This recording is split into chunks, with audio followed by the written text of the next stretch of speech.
Hello दोस्तों, नमस्ते, राधे राधे। मैं आपकी साधना दुबे आज आप सभी के सामने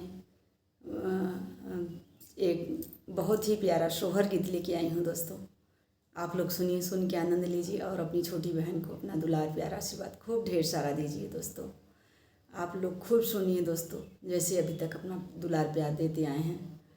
आप लोग सुनेंगे नहीं तो हम किसको सुनाएंगे। और अपनी छोटी बहन को आगे बढ़ाइए। बहुत ही प्यारी लाइन है दोस्तों, बड़ा ही प्यारा, बहुत ही मार्मिक सोहर गीत है। आप लोग सुनिए। रुक्मिणी जी का और कृष्ण भगवान का सोहर गीत है। आइए देर न करते हुए सोहर गीत को आगे बढ़ाती हूँ। चूल्हवा के पोतत रानी, रुक्मिणी को पोटी मटिया, खाई को पोटी मटिया खाइनी हो। वही सखी आंगन में ठाढ़ सिरी, कृष्ण मन ही मन सोचई, मन ही मन सोचई हो। सखिया आंगन में ठाढ़ सिरी, कृष्ण मन ही मन सोचई हो।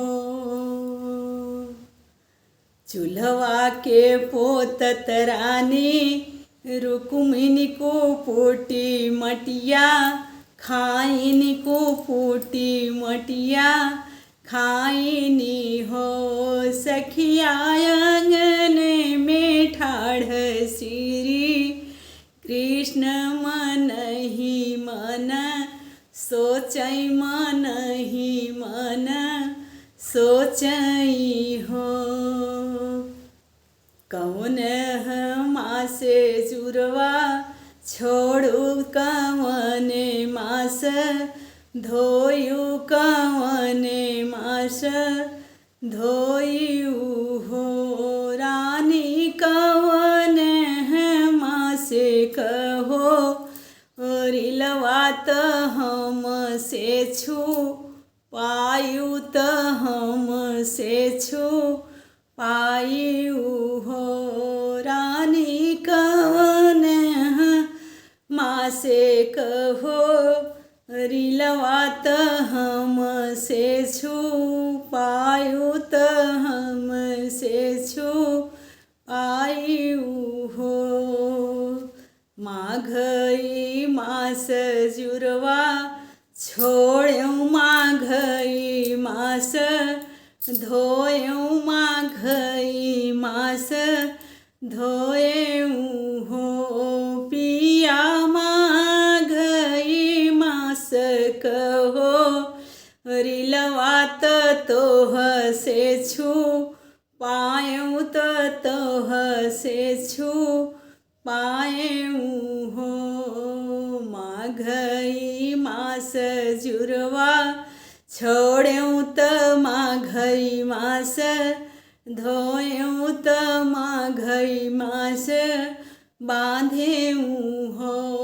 पिया माघई मास कहो, रिलवात तोह से छू पायू, त तोह से छू पायू हो।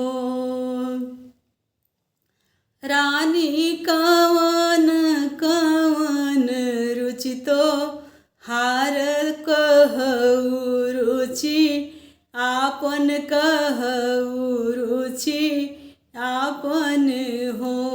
रानी कवन रुचि भोजन तो हार कहू रुचि, आपन कहू रुचि आपन हो। पिया छप्पन भोग बनई, हमरे त का हम तोहसे कही। छप्पन भोग खाएऊ, छप्पन भोग खाएऊ हो। पिया मवाई मिलिया क साधी हई ले आव खाते हूँ महलिया बीच खाते हूँ हो। मोर पीछवरवा भैया मलिया तू तनी सुनी लेते तू हूँ सुनी लेते हो। मलिया ले माई मिलिया तरानी मोर खई हैं तरानी मोर खई हैं तरनिया ग रभ से तरनिया ग रभ से हो। मलिया ले माई मिलिया रनियवा मोर खाती तरानी मुर्ग रभ से तरानी मुर्ग रभ से हो। इतनी बचन सुने मलिया त झपटी ब खरिया गाए झपटी ब खरिया गाए हो।